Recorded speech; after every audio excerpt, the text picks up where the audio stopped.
सपा की सदस्यता ग्रहण की है, तो क्या कहना चाहेंगे, कितना बीजेपी को फ़ायदा मिलेगा और सपा को कितना फ़ायदा मिलेगा, कितना नुकसान होगा? मुझे लगता है कि जिस तरह से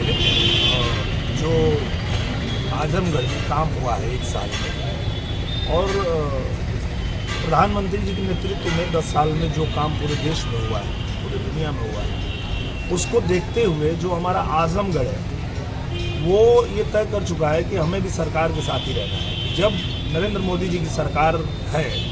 और सिर्फ 1 साल सरकार के साथ आजमगढ़ रहा, तो आजमगढ़ में कितना काम हुआ ये किसी से छुपा नहीं। तो अब आने वाले समय में भी प्रधानमंत्री जी फिर से प्रधानमंत्री बनने जा रहे हैं, तो हमारा आजमगढ़ जिस तेज़ी से विकास कर रहा है वही तेज़ी बरकरार रखने के लिए आजमगढ़ भी सरकार के साथ जाएगा और भारतीय जनता पार्टी ही जीतेगी। आजमगढ़ के एयरपोर्ट का लोकार्पण होना है, तो क्या संभावित कोई दौरा है प्रधानमंत्री जी का? मुझे लगता है कि बहुत जल्दी प्रधानमंत्री जी आजमगढ़ आएंगे, क्योंकि जब हम लोगों ने आग्रह किया था तो उनका कहना यही था कि पहले हम अयोध्या करेंगे, अयोध्या के बाद आजमगढ़।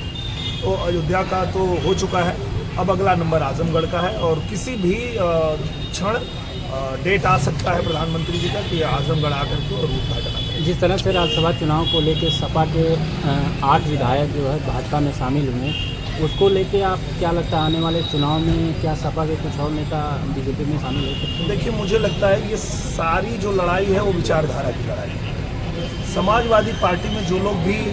थे, जो लोग भी काम कर रहे थे, वो एक चीज़ तो महसूस कर रहे थे कि समाजवादी पार्टी में रहना है तो राम मंदिर के खिलाफ बोलना है, समाजवादी पार्टी में रहना है तो राम के खिलाफ बोलना है, वैक्सीन के खिलाफ बोलना है, देश की उपलब्धियों के खिलाफ बोलना है। मतलब मोदी जी का विरोध करते करते देश की उपलब्धियों का विरोध करना, ये समाजवादी पार्टी के मैनिफेस्टो में हो चुका है। तो जो लोग भी ये चीज़ समझ रहे हैं वो छोड़ देंगे सपा को, उनको छोड़ना ही पड़ेगा। वो जानते हैं कि ये मतलब निजी स्वार्थ के लिए राजनीति करते हैं, देश के हित से इनको कुछ लेना देना नहीं है। तो मुझे लगता है कि जो भी व्यक्ति इस देश की तरक्की चाहता है, इस देश को मजबूत बनाना चाहता है, हमारे लोगों को मजबूत बनाना चाहता है, वो निश्चित रूप से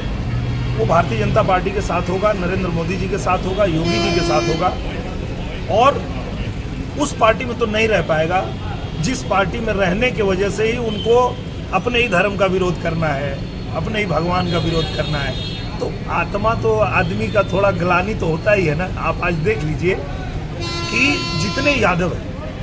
उन्होंने महसूस कर लिया, ये समझ लिया कि यार हम लोग जनसंघ से पहले जुड़े, यादवों की पार्टी है जनसंघ पार्टी, वही आज भारतीय जनता पार्टी है। उस भारतीय जनता पार्टी से जो फॉरवर्ड लोग जो कि पहले कांग्रेस में थे वो उसमें आ गए, तो ये हम अपनी पार्टी छोड़ के कौन सी पार्टी में गए हैं जहां हमको अपने ही धर्म का विरोध करना पड़ रहा है। तो निश्चित रूप से आने वाले दिन में आप देखेंगे समाजवादी पार्टी पूरी तरह से समाप्त पार्टी हो जाएगी, और भारतीय जनता पार्टी जिस तरह से तेजी से काम कर रही है सब लोग उससे। अगर अखिलेश यादव आजम